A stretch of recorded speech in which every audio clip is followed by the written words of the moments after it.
Hello, this is Mike with 72.04 Radio. Today is June 26, 1942, and today we'll be looking into the Battle of Midway, and it took place earlier this month, but not to recapitulate on what happened. Earlier this year, on April 18, 1942, the Tokyo bombing took place. 16 America B-25 bombers left the aircraft carrier Hornet Tokyo. B-25 can actually attack from far greater range than the usual bombers, which gave us an unexpected advantage. People have been referring this day to the Doolittle's raid. Now, to not get badly hurt by this attack boosted America's confidence. For more information on what happened earlier this month, we are going to cut over to Todd. Take it away, Todd. Thank you, Mike. Doolittle's raid caused an immediate change in the priorities of the opposing Japanese.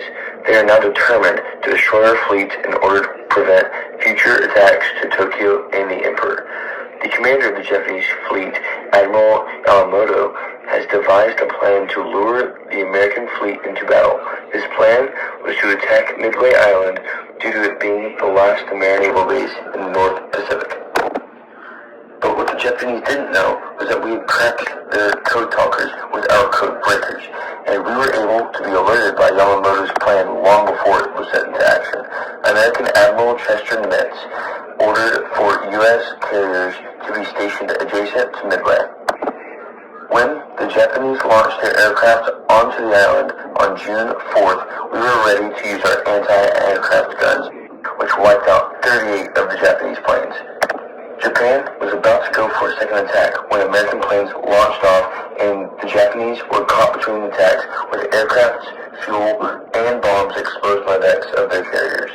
One of the Japanese carriers was sunk, and the other three were highly damaged and barely floating. Yamamoto retreated with what was left of his naval vessels.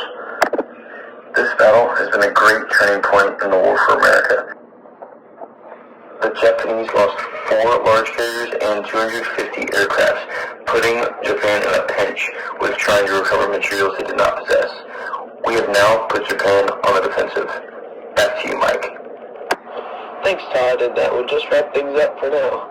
Make sure you tune in tomorrow to 72.04 Radio so that you don't miss tomorrow's story on captured Japanese soldiers' view on the war so far.